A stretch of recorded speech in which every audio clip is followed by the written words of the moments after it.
And for the next 6 months, we'll have meetings in the dark. Let the record show that the counselors are all here, and we now know more information about Muppets than we ever knew before. Council members, you have the minutes of our October 12th meeting in your packet. Do they meet with your approval? Vote to accept the meetings as written. Motion, second. All in favor, signify by saying aye. Aye. And opposed? Motion carries. Thank you very much. Going to have visitor comment now. Just remind everybody that visitor comment is limited to 5 minutes, and we're here to listen. That doesn't necessarily mean that we're going to take any action or do anything. This is a listening opportunity. So the first person today is Pete Farron. Come on up. Good evening. Welcome to City Council.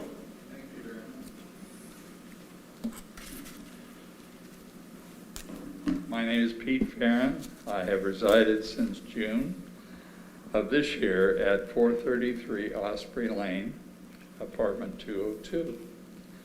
I'm here as a concerned citizen of Independence and represent only myself. You are aware that parking where I live is difficult and unsafe. Hopefully you're aware of the unsafeness because of the 2 lanes and the parking on both sides, which requires those with 2 cars and with the requirement of 1 parking spot per unit of apartment unit. Most people have, or a lot of people have 2 cars, so you're parking all over the street. That's why it is full on both sides. And that's probably why you changed it from 1 lane to 2 lanes to have more adequate parking, I'm assuming. We also park in the public parking along the back of the Elks. We're concerned, I'm concerned about the parking when we start talking projects. Osprey Apartments are coming in next year. And then I don't quite know where the Elks are going to locate, and they will park. So I have concerns there. Parking, okay, I already went through that. Osprey Apartments will open next year and need more parking. The Elks new building will need to have parking for its members. Independence is increasing in the right direction. The retail stores and the viability, that's good. And we'll need more parking. I recommend you consider leaving the parking on both sides of the street, and you consider one-way traffic. One-way traffic coming in at C and Osprey, and then exiting at D and Osprey. This would allow a safer access because the width is very small right now, and with all the new people coming into town for events and so forth, it would be a safer direction. In allowing new development along Osprey, I'd like you to maintain the number of public parking spots we currently have available right now, because the whole apartment complex is full, and so that means that most people that are there will have 1 or 2 cars for at least a year period, and continue to operate and develop as you have. We want to be part of it and in this community. We're proud to be here, but I want to just have you think about that as a consideration, and I thank you for your time. Thank you. Appreciate that. I'm going to leave this for you and let you guys, because I know there's some things percolating, and so I'll just leave that there. Our next presenter is Kathy Underwood Bush. Now, council members, I know what Underwood Bush is going to be speaking about, and we've been advised by our legal folks that we are welcome to listen, and we are not to make any comment or ask any questions, because this is, it is in the hands of the lawyer. So I just wanted to pass that on from our city attorney. Good evening, Kathy, and welcome to City Council. Hi, John. I think you all know me, or at least have my name and my address. I did I do believe y'all received a packet that I sent out with some information, so I'm not going to go over that again. I do just want to say the reason a lawyer got involved was because after a year of no responses, that was my only option to get this moving forward. So I presented a timeline. I think it's pretty clear. I'm here hoping the council will make a recommendation that the property be returned to me so that I can continue to restore my home. This issue does affect my ability to get a loan or a HELOC or sell the property or do anything with it. In a city that claims they want to preserve historic properties, this in effect does condemn the property, as why would I continue to put any time, effort, or money into restoring a home that I have no equity in at this point. I was originally told that this could not be done because the park, which I share a lot line with, was donated to the city. I've given evidence that that is actually untrue. The park was actually purchased by the city, so the lot line can be adjusted. I do not believe that at any point in time will this city ever put a street through all the way, shore up the bank, build a bridge, take out the 2 properties on the other side to get to the 5 houses on 9th Street. It makes no sense when we have traffic issues on the south side of town that need to be addressed, and it's 1 block north of a through street anyways. So even in that case, I'd be thrilled to have the city, if they want to pave that and put in some sidewalks and a curb and make it clean, because it's a mess and it's dirty already, and I'm tired of the dirt. So I don't believe that any of that makes any sense, and I'm hoping that council members will look at that and realize that not returning the property to me makes absolutely no sense. Even if the city was going to put a street through, they still wouldn't move it 20 feet south to go through my front porch and my front yard. This property has been not even on the city's radar. I owned it for multiple years. The city didn't even know they had it back in their possession until I informed them it was that important to them. I don't know what else to do at this point. This is kind of my last resort. I am ready to file a lawsuit. I really don't want to spend the money on that. I would really like to put it back into the house. I don't see why this is even an issue. So I'm really hoping the city will consider my request and return the property, like I said, so I can continue to work on the house and restore it. If any of you have been by it, I've done quite a bit of work this last year. And that's pretty much all I got. So I'm hoping you guys can bring some common sense to this issue. And you know where to reach me if you have any questions. Thank you, Kathy. Appreciate it. All right, thanks, Have a John. pleasant evening. Okay, we're going to move forward to reports and presentations. Under my report, I have several things.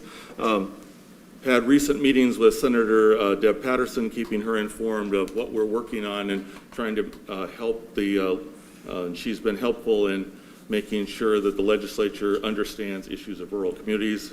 Met with SEDCOR folks, attended the LOC board meeting, an annual meeting that took place last week. And as you know, from my last report, I did serve on that nominating committee as a past president.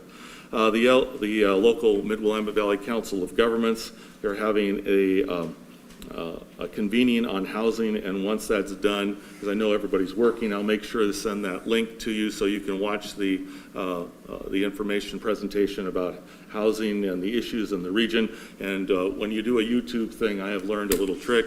You can change the setting on how fast it goes, so you can go like 1.5. So you still understand it very clearly, but it does move things right along. And I'm also serving on the Council of Government. Since I'm a board member, I'm helping with the annual meeting that will be taking place via Zoom in February. So just wanted you folks to know that. Under liaison reports, Councilor Roden, anything from traffic safety? Yeah, we talked about the changes at the Independence Elementary School pickup and drop off, and how we made the Chief of Police Mason made some changes to how they pick up and drop off, and it seems to be going more smoothly, and so everybody seems to be happy about that, but it's still a work in progress. We talked about some issues just on not having proper paint markings on streets, and so we're going to research getting those paints back on curbs so we can actually park it safely and get good warning signs for people that need to park. And we talked about the speed warning sensors that we put up at the beginning of the year, and how we haven't read the data off of those since January. And so we asked to get the data off of those sensors so we can actually see how many people are speeding by, if they're a good location to be at, if they need to be moved in the next year, and what we're learning from having those speed sensors up. I think it was a really good meeting. Great. Thank you very much. Councilor Job, Historic Preservation, please. Thank you. I do have great news. The Brew got the approval for the awning and covering for the outside seating area. I think that's pretty important for our downtown. And then we also have a special night tonight that the mayor is going to be presenting some awards. And that's about it. Great. Thank you very much. Councilor Kaur. The last Independence Day meeting was canceled. The one previously I did not report on, so I'll just report on that one. The big issue of discussion in that particular meeting was all of the carnivals who have previously supported Independence Days have gone out of business. So we're looking at how to replace that opportunity, particularly for kids. We're going to come up with a plan A, plan B, and plan C and hope one of them works. If anybody hears of a carnival company that is buying some equipment from a company that's gone out of business, please let us know. Because that is obviously number one choice, is to have a carnival. And other than that, we're just trying to shore up some documentation around the commission. Great. Thank you, Councilor. Appreciate it. Mr. City Manager, I think you get to be the next one. Always good to see you. Thank you, Mayor. Good to see you all as well. So just a couple of really quick things here. First off, wanted to let you know that we are targeting the second half of February for opening the museum. So lots of work going on there. I would highly encourage you to kind of stop by sometime and talk to either Natasha or Amy. They're doing great work in there. They've started moving everything, starting to see how it's all going to come together. There's just been a lot of work to do, and we've gotten them some additional resources, but they're trying to be very economical in how they're getting things done. They're doing a lot of the casework, rehabilitation themselves, painting things, just really working together with a lot of volunteers in the community to make that work. So look forward to something there, and stop by if you have a chance, and just say hi and get a little tour of what's going on. The second item is I'd like to introduce our new Public Works Director, Gerald Fisher. Gerald's right here. I'm going to actually have him come up and just say a few words about himself, and you can ask him some questions if you want. But super excited to have him here. I announced this at the last meeting, but wanted the chance to have him just kind of be able to say hi to you and kind of tell you a little bit about his history. Well, good evening and welcome to council. Good evening. I've been in the engineering field since 1998. I've worked in both the public and private sector. Private sector work includes design, contract management, and city engineering services. Public sector, same thing, design, contract management, city engineer, public works director, and I have, before I came here, been a public works director for a total of 8 years. So with that, I'll be happy to answer any questions you might have. Well, I will just say thank you very much for being here. We're glad you're part of the team. You and I've had a chance to visit a little bit, and we're moving forward. Excellent. Thanks Thank you so very much. I appreciate it. Glad to be here. Great.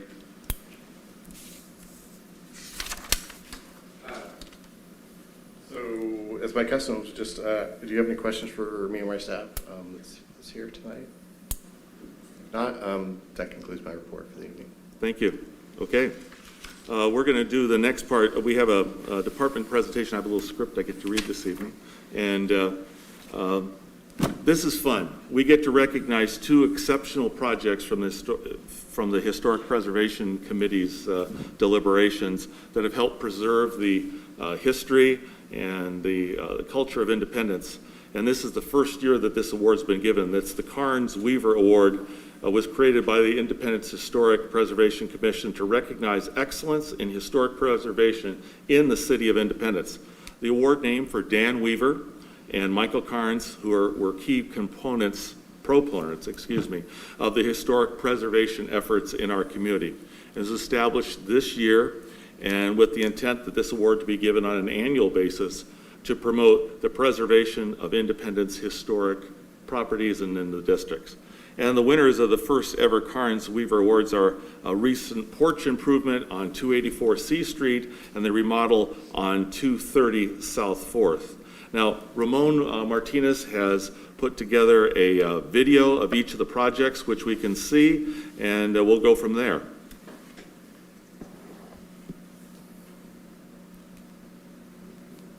Hi there, my name is Fred Evander and I'm the community planner here at the City of Independence. I'm here at 284 C Street giving out the first annual Carnes Weaver Preservation Award. We're giving this I think we're calling a this year timeout to Jeff here. Myers and Okay, IT to the rescue. now if this is Hollywood, we just roll it back and it is. We just wanted to see Fred Hi twice. there, my name is Fred Evander and I'm the community planner here at the City of Independence. I'm here at 284 C Street giving out the first annual Carnes Weaver Preservation Award. We're giving this year to Jeff Myers and Melissa Myers for their work on this house. Hi, I'm Jeff Myers, and my wife Melissa and I got this house in 2011, and this is the Hodgins Kosterman house, which was built in 1876, we believe. When I had gotten it, it was covered with asbestos shingles and basically rotting into the ground. So we spent the last few years trying to bring it back to what it looked like. The last project we worked on, which you can see in the background, was the porch, which is sort of a reasonable interpretation of what the original porch looked like. We have a number of old photos that we were able to use to work out where the trim was and how it was milled and designed. So we were able to do that. Most everything you see here is original on the house, with the exception of the roof on the porch. But everything else was actually in pretty good shape once we peeled off the rind. The next plan, as you can probably see, needs to be done is to do the front stairs. Hi, I'm Melissa, Jeff's wife, and this house has been absolutely a dedication of love through the years.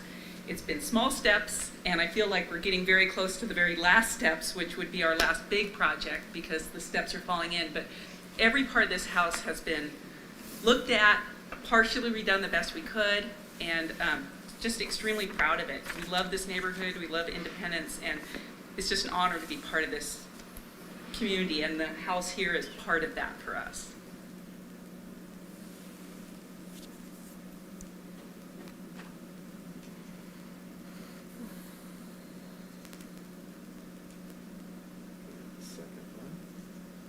Hi there, my name is Fred Evander, community planner at the City of Independence, and I am out here today with Tyler Cole at 230 South 4th Street, celebrating the restoration of this historic resource. Hi, my name's Tyler with Tyler Cole Construction, and I bought this property in 2019 with the intention of restoring it actually for a rental property for my family. When we bought the property, it was in complete shambles. There were tenants here that had been living here for the last 10 years and have done absolutely no maintenance to the house. And so, working with the historical district in Independence, I realized that we had to keep a lot of the original architectural features of the house and really keep the front facade and the sides original to the property. So we ended up having to completely take out all of the windows. We were able to keep the original sashes, but we had to rebuild all of the exterior components for the window and then redo the sashes. The front door was in disarray, and I tried to salvage it, but I couldn't, so I was able to find a replica wood front door and put it in. All of the siding components we basically stripped down to bare wood where we could, and then obviously repaint it. The house is built on a slab foundation, and we actually had to pour a new slab to re-level the floor and actually jack up all of the exterior walls to make everything level again. If this house was not in the historical district, it would have been torn down and a new house rebuilt. But I knew I had to save what I could and work with the house that was here. One nice thing about the historical district is they did let me build a shed since the house does not have a garage. And I was able to come up with a design that met their criteria and then use all architectural acceptable components. So that siding there is real wood siding that matches what was on the house. I was able to kind of dress it up a little bit with some wood windows and just kind of simulate a design that matches the front of the house here. As a contractor for over 20 years, I've always been a little intimidated by the historical review process. But after going through it at the City of Independence, working with their team, it was pretty seamless to take my project concept and then actually turn it into something I can start working on. And without some of their input, I don't think my project would have come out as nice as it did. So thank you. So yes, we are thankful that Tyler has restored this house. He did a great job on it. You can see he's restored windows, the siding. He's brought back the history of this house that was dilapidated. We're thankful for the work of Tyler Kolk Construction, and we hope that he keeps an eye out for more historic houses in the City of Independence. Thank you. So I'd love to have Fred, could you come up, and then also have our award winners, could you come forward so we can recognize your achievements?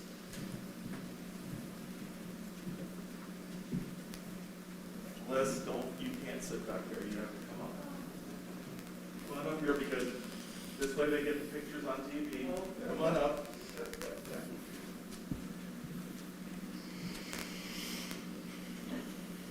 There you go. Oh, that's beautiful. There you go.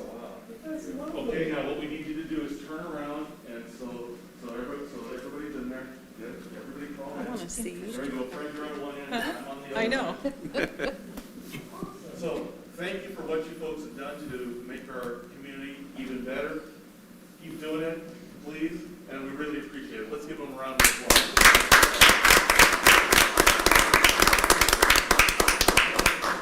Okay, we want to see what the award looks I know, I didn't like. see it. You better turn around so everybody can see that they didn't get a chance to see. Oh, wow. Oh. Classy.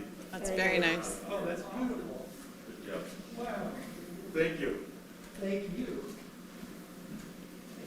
Yeah, no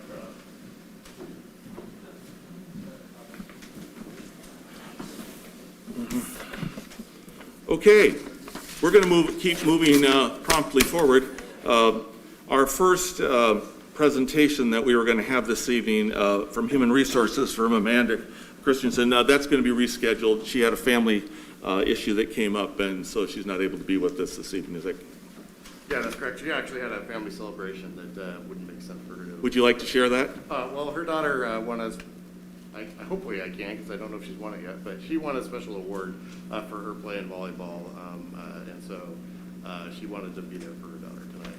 That was more That important makes than this. perfect sense. Really? Yes, as a matter of fact. We're here. So, That's awesome. our next presentation is going to be from the world famous. You see, you always butter up city recorders because they can make you look really good or really bad in the minutes. And so, Karen Johnson, our city recorder, we're looking. It's nice to hear from you this evening. Thank you. So, just a little something on city recorders. So what is a city recorder? Here's our agenda that we're going to go through. Of course, I had to create an agenda, right? But what is a city recorder? And it's not that. Anytime I go to Starbucks or Dutch Bros and they say, hey, where do you work? And I go, the city. And, well, what do you do there? I'm the city recorder. Oh, you sit in the room and do this. And no, that's just a teeny tiny part of it, but I'm not the court reporter. The city recorder is one of the oldest professions in the world. Early keepers of the archives were often called remembrancers, And before writing came into use, their memory served as public record.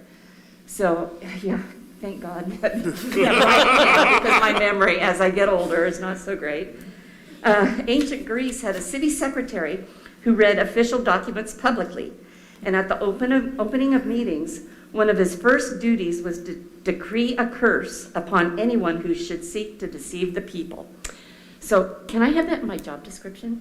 No. The town recorder was the first appointed position in Independence.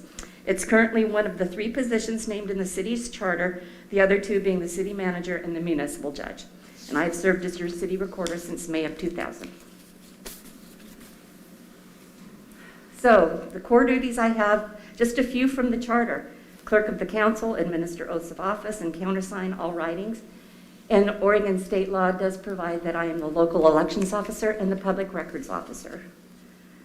So my essential duties are preparing packets, minutes, and I actually help create the legislation that comes before you, the ordinances and resolutions. City attorney obviously looks them over and makes them all right by law. So in 2021, some of those things, I did 8 ordinances and 14 resolutions, which were reviewed and brought to you for potential action. And I issued oaths of office to Mayor McCardle and Councilors Jobe, Martin, Willis, and Roden. I also prepare oaths of office for police officers and any others that might be needed. So I prepared agendas and/or sent out notices and attended all of these meetings since January of 2021. So 20 council meetings, 11 planning commission, 11 HPC. So quite a few meetings over the year. Other things I do make the notices and packets for the Parks and Rec, Museum, and Library Board, but I don't attend those meetings.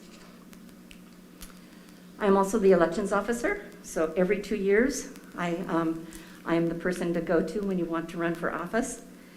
Although the schedule is set by Oregon state law, I determine when the petitions are to be submitted in order to be verified at the county by the state deadline. Our local schedule hasn't been set yet for the November 22nd election, which will occur on November 8th. And filing requirements, the number of signatures that are required on petitions, ours isn't set by either charter or ordinance. So we go by state law, which states that the number of signatures must equal 1% of the number of independent voters that voted for governor in the last election.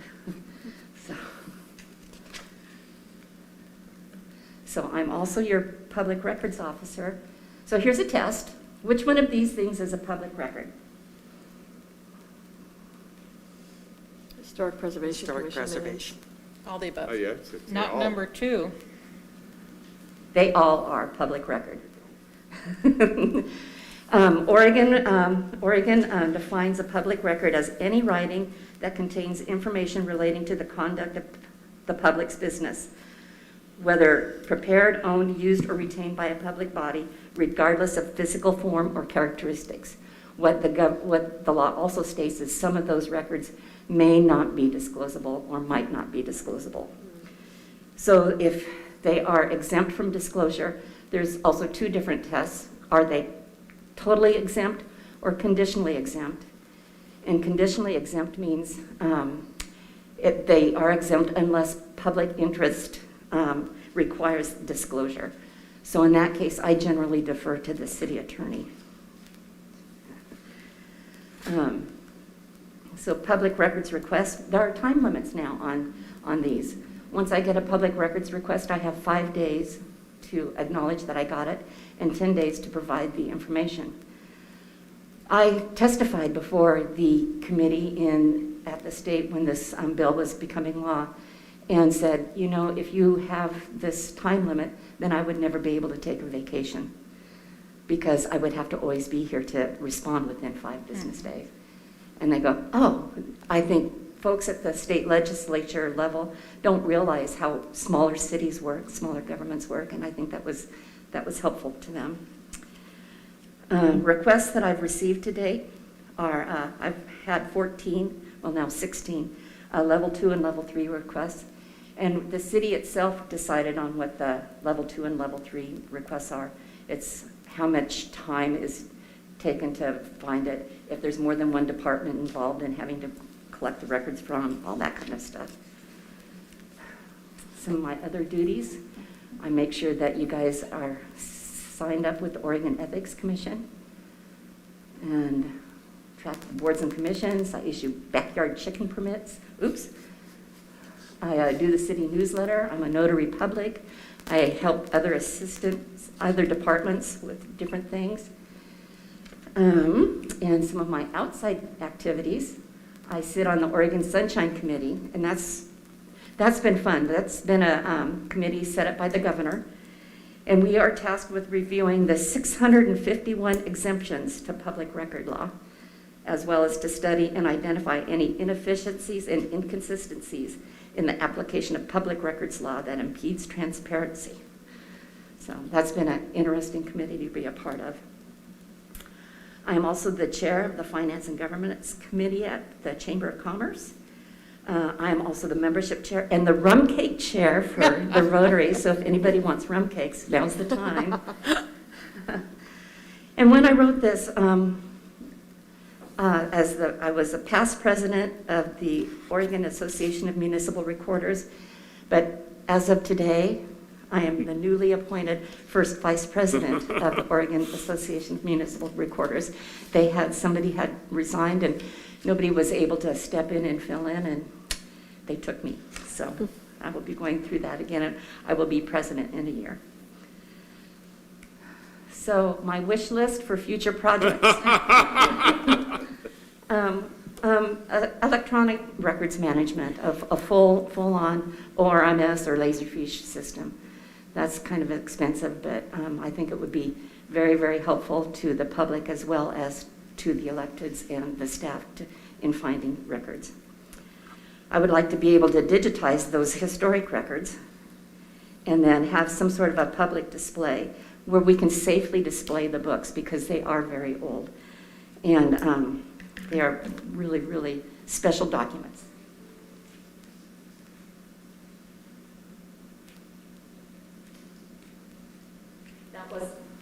That wasn't a fake picture. That actually is book 1 of our council minutes from 1894. So if you want to come take a look at this afterwards, I'll have this here for you. If you need an affidavit of support for digitizing the historical records, I'll give it. So, in summary, there was a political scientist back in 1934 who said, "No other office in municipal service has so many contacts. It serves the mayor, the city council, the city manager when there is one, and all administrative departments without exception. All of them call upon it almost daily for some service or information. Its work is not spectacular, but it does demand versatility, alertness, accuracy, and no end of patience. The public does not realize how many loose ends of city administration this office pulls together." And I think that is still very true today. Well, Karen, thank you very much for all that you do for all of us, you know, and you really do some things. And I just want to share with council that lest you think that some of those things in the old books are just neat old stuff, we have on occasion needed to go back into the handwritten, back in the 1800s ordinances to move things forward. And it sure makes a whole difference on on the quality of penmanship. And fortunately, Karen can also read cursive, which I'm learning that many younger folks don't have that haven't learned that yet. So anyway, Karen, thank you very much for being. Any questions anytime? I do, I have a couple. Sure.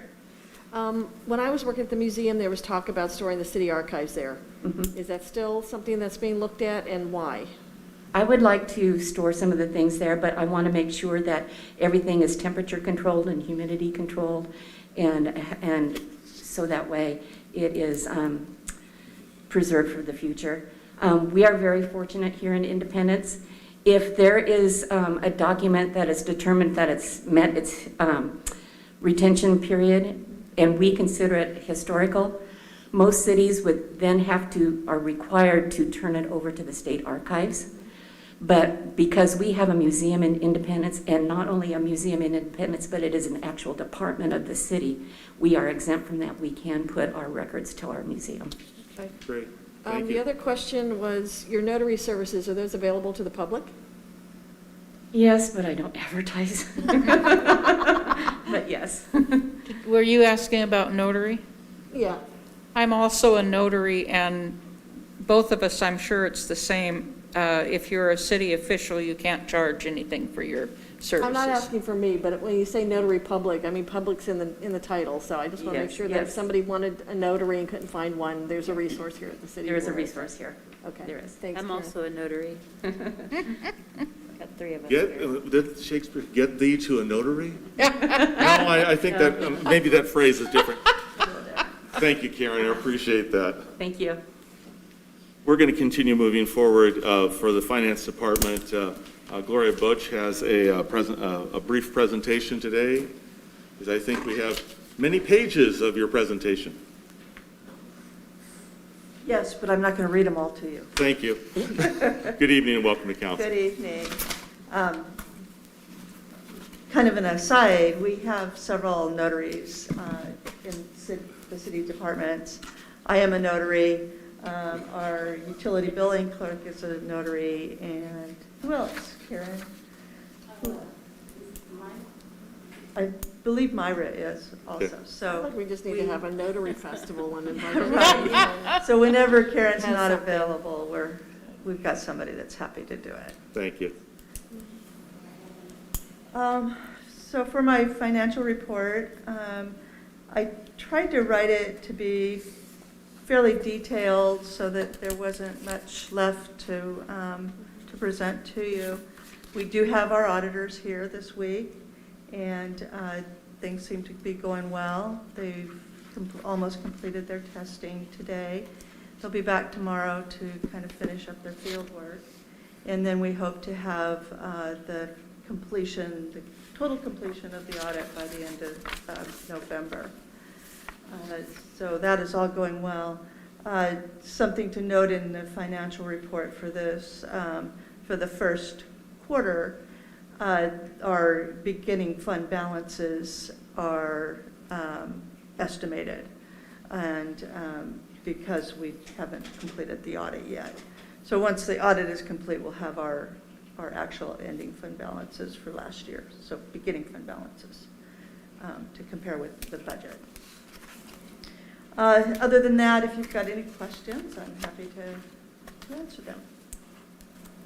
Thank you for providing all the detail, and allows us to go digging through that, and if we are ever need. Yes, and there's any information that you are interested in and that I could bring and add to this report, please let me know, and I would be happy to add that. I do have a question. Please. Sure. So you talk about the sewer fund, the water fund, and the storm drainage fund. Expenditures are below because we didn't spend some things. Do we expect that to, by the end of the fiscal year, that we'll kind of catch up with that? We'll do some of those projects spring, early summer? Yes, I would expect. Now that, so much of our finances, and even into this first quarter, are still being affected by COVID. And so there's a shortage of materials and supplies, for instance. So it makes sense that by the end of our fiscal year last year, that those expenses were down even then. So our ending fund balances are better than what we thought that they would be, and that our expenses are down. And I guess maybe my question is maybe more for the city manager. Do we expect we're going to be able to complete some of those projects we had planned by the end of this fiscal year, or is it we're still going to be strung out by? No, I think actually right now we're tracking to get all the capital projects that we put in the capital improvement plan that we're putting the budget done. We still are hoping to get some grant funds for some of those projects, which would then come in as additional revenue and not be an expense. But so we're working that angle hard. But no, we're on track to get most of those projects done. Okay, thank you. Great. Well, thank you for that report, and since you're already standing at the podium, Yes. can we move into the next item? Is that okay? Certainly. Thank you. So then the next one is utility customer assistance. And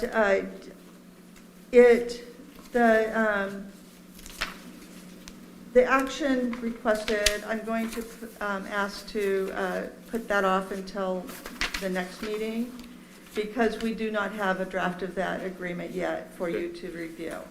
So I don't expect you to approve an agreement that you haven't been able to review.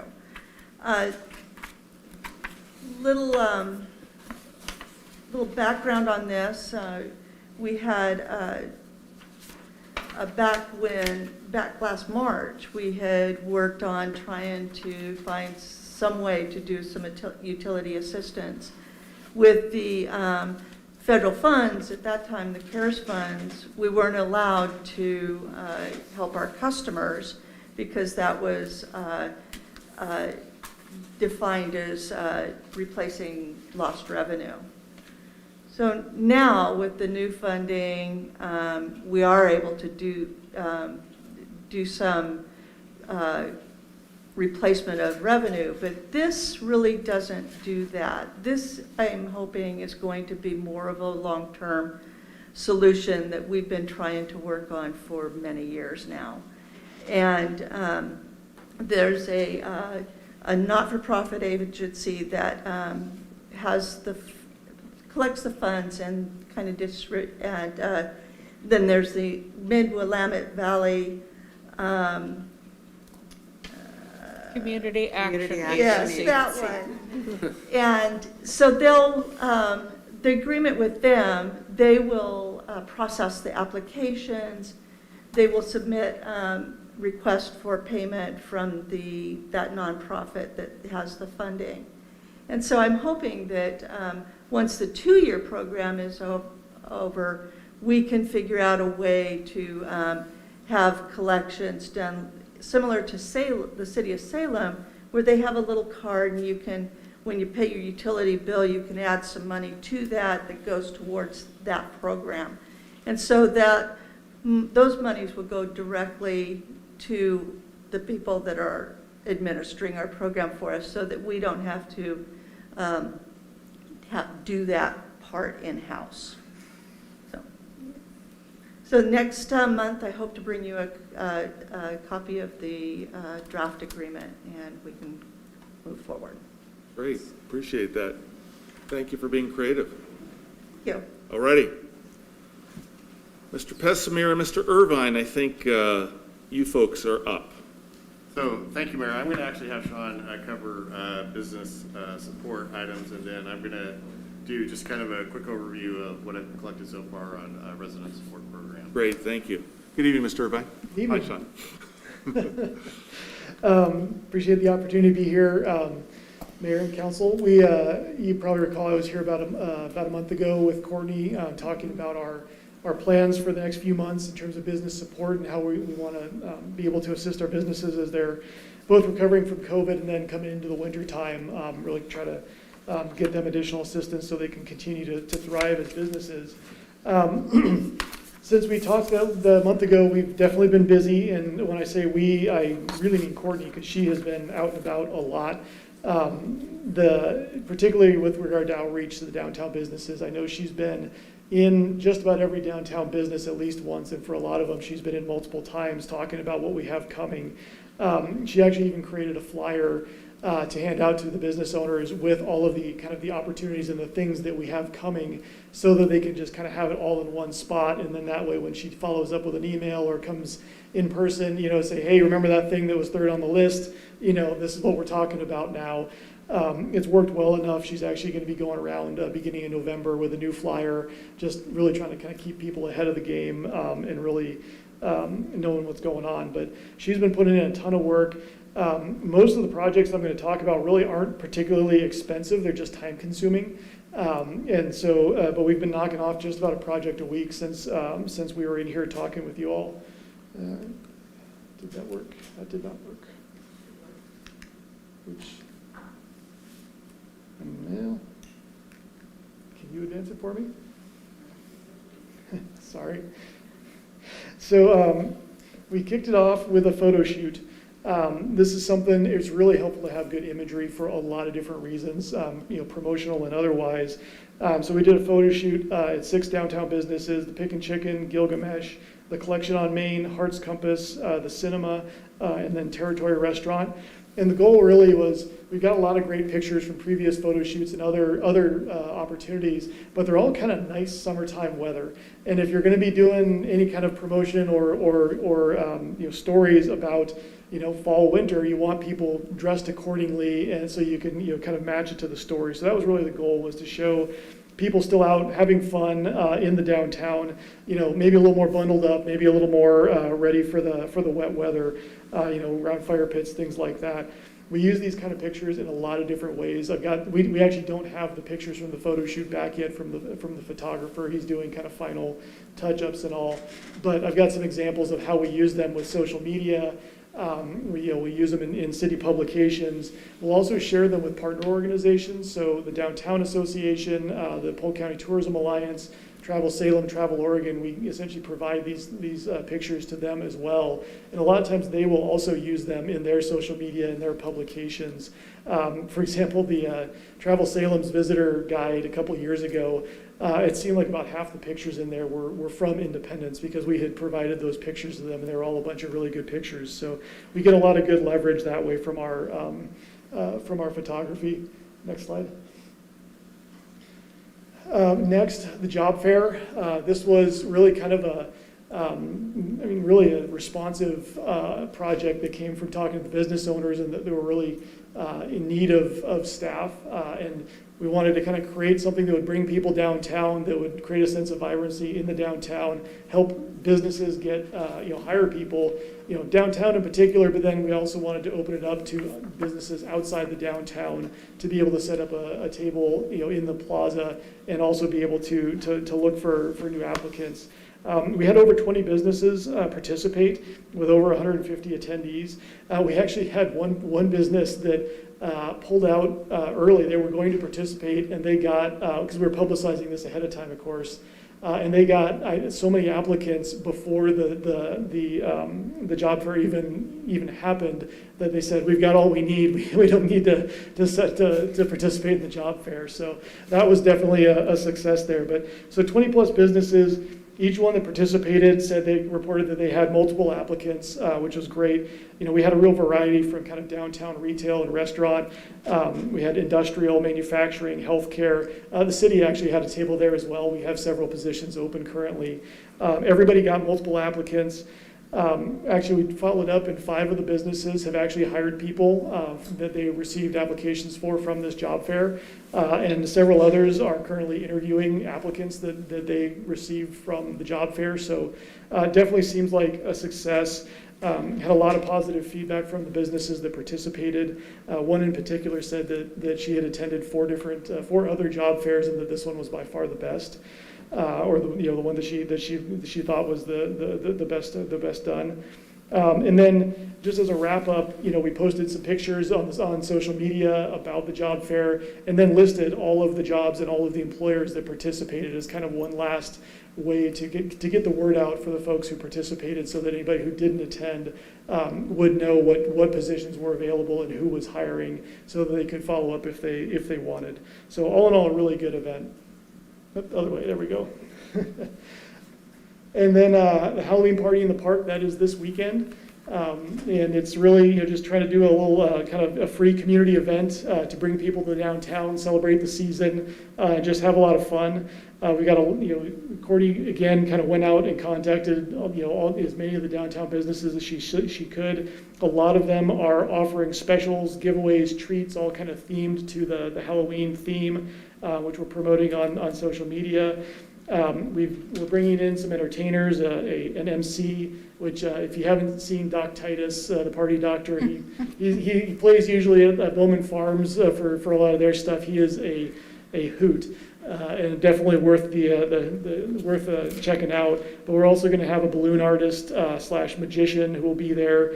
And we're partnering with the Thoughts and Gifts Project to offer Halloween crafts for kids. So again, just kind of trying to create something that will pull people downtown, getting the businesses all involved in whatever way they feel is easiest or best. So they're all kind of doing it as best they can, and then it's just kind of a great kind of downtown-wide opportunity for folks to engage. So that's really kind of what's kind of happened and about to happen. And like I said, it really, cost-wise, we haven't had to put out very much money at all for this. It was probably a total cost of about $5,000 for those events that I just talked about. Now, kind of what's coming up.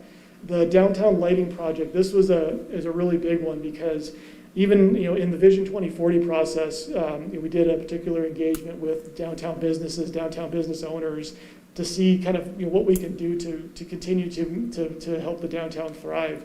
And one of the things that frankly I thought was unexpected that came out of that was they really prioritized pedestrian lighting. They wanted the downtown to have better lighting in the winter time because it gets dark early, and the street lights that we have, they just didn't feel like they quite created a good enough ambiance.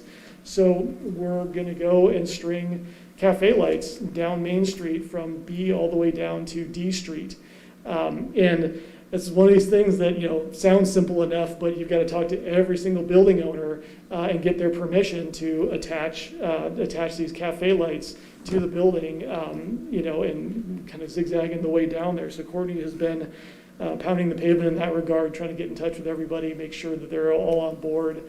For the most part, we're going to be able to use existing hardware, so it's really not a horrendous, invasion of the building or anything, but, we still want to make sure that we're communicating well with everybody before we just go and do it. But this project, the install is actually scheduled to begin next week. And so it should be up and running for sure by Thanksgiving. That's what we're shooting for. The other thing that's going right now is we're calling it the Polk County Community Card. And this is a gift card program that we're actually doing as a regional partnership with cities of Independence, Monmouth, Dallas, and it looks like Polk County is also going to jump on board. But this is a pretty simple gift card that you can run as, kind of as easily as a regular credit card at a business. So it's kind of no burden on the business owner. But it's a web-based, there's a platform that the businesses are all listed on. It's got a Google map sort of showing where they are if you want to look at that. But then what we're going to do, so Harney County out in Eastern Oregon used this to great success where they created this gift card program and then ran promotions. So they got sponsors or cities to kick in some money into a pot, and then they said, okay, hey, this week anybody that buys a gift card gets entered into a drawing for a $200 gift card.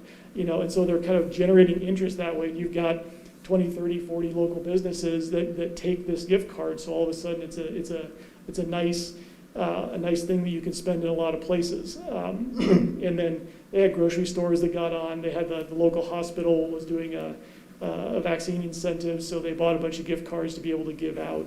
And we're real optimistic about the kind of how this might go in Polk County. We're spinning this up right now. We've been working pretty closely with Monmouth and Dallas the last couple of weeks, hoping to launch it kind of mid-November-ish. We're looking to start doing outreach to businesses probably next week on this. And then the last thing is the glow light display downtown, which is something that we started last year, with lighting and little kind of fun little light displays for people to see. And this year we're actually supplementing it with a holiday craft market. And that's again, we've got a community volunteer who's been volunteering her time to help organize that. We've been getting good response so far from people who want to be in that craft market, which would be up in the plaza. So again, that's going to be I believe it's going to be Small Business Saturday weekend is when that's gonna launch, and then it's gonna run all the way through the holidays to the new year.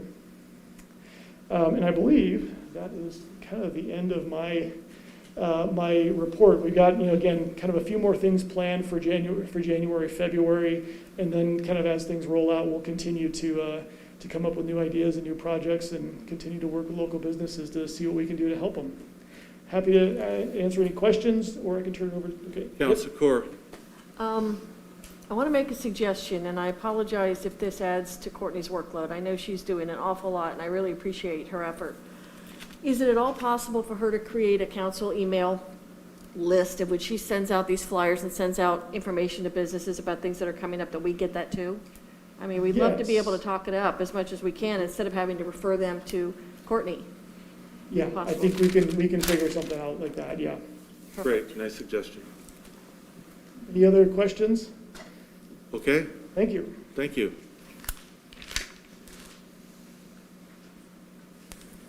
Welcome back.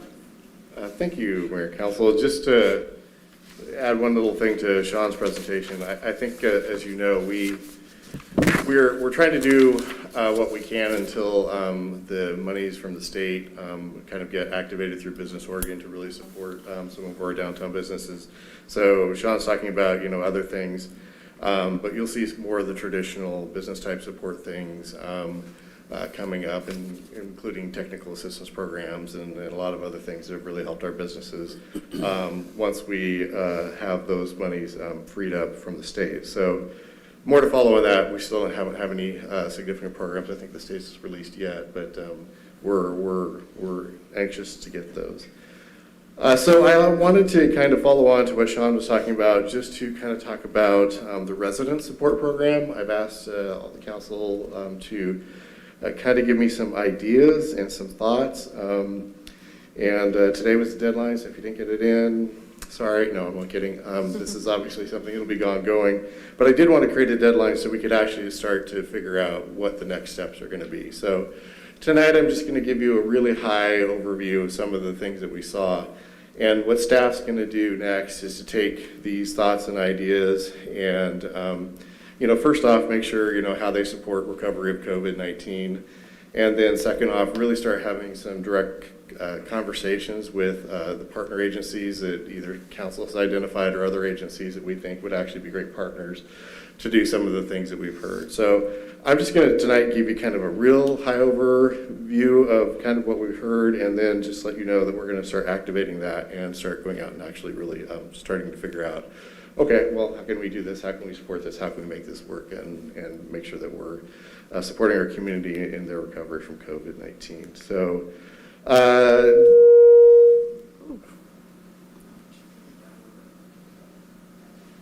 Okay, we are awake. all right. So just, there were a couple things that we actually found that had some common themes as I went through these, so I'm going to kind of cover those first.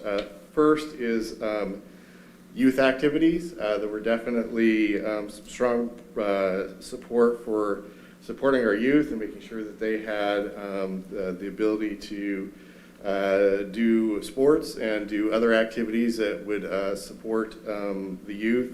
The two agencies that were primarily identified was the YMCA and CYS. Community youth or sports, and so, or central youth sports. And so we've actually had quite a few conversations with the Y. The Y has been really focused on Salem for a long time, but they're definitely looking to expand and do some exciting new opportunities in Independence. They have a new CEO who his name's Tim Sinatra, and he actually has been pretty excited to actually do some things out here. So we'll continue to engage with them and figure out how we can make that happen. We haven't had a whole lot of outreach with CYS, but we will definitely start doing that right away, just make sure we can understand what are the opportunities there and how can we make that work. So that was kind of a common theme that I saw from a couple of counselors.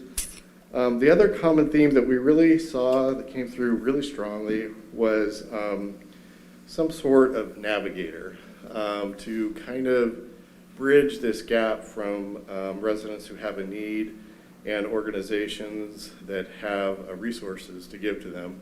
There's also a lot of volunteers that pour into those different programs.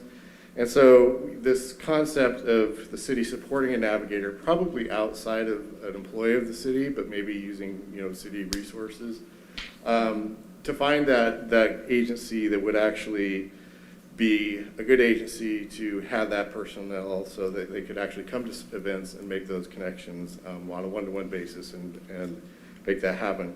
I have to give Councilor Kaur lots of kudos. She gave me a PowerPoint presentation and an entire workup of how to create a Monmouth Independent Support Network and everything else. So she's kind of taken this navigator idea and really flushed it out in a lot of different ways. And that's really helpful because, we can definitely see, how we can start to make this work and make those different connections, and really also to engage our volunteers. And I think kind of the exciting thing that I see with this is, we've got a couple years of stuff to do here, but if we do this right, we can actually probably create a program that can continue on in a long time in the future. And it's not just about independence, it'll be, about Monmouth independence, it'll be about making sure that our entire community is able to access resources for whatever might come up in the future, whether it's COVID or something different. So lots of good work there. There was definitely some requests to help with senior support, specifically the senior center in Monmouth, and to work more closely with them to give them some support. Some items related to homelessness and partnering with the county and with the Community Action Agency, I believe. Probably the school district as well. And school district as well. So we'll definitely look for there, and then some ideas on climate change and health equity. So that's kind of the list of what I have. Like I said, we'll kind of go through these and figure out what the best way to kind of structure these is, who the best partners are, start those open dialogues, and then of course come back to you guys to say, okay, well, here's kind of what we're thinking, what do you think, and how do we kind of move this forward? So this is going to kind of be an ongoing conversation, I think, between staff and council to just basically make sure that we're doing what we can to get residents the support they need to recover from COVID-19. Sounds good. Appreciate everybody who put in ideas and thoughts. That really helps staff. Okay, announcements. Anybody have an announcement they need to make? I need to be excused from the next council meeting. I will be out of town. Okay, so noted. And since nobody's jumping up and down, if somebody will end their meeting, we can all go home and have dinner. Move to adjourn. All in favor? Aye. Thank you very much. Have a pleasant evening. Happy Halloween.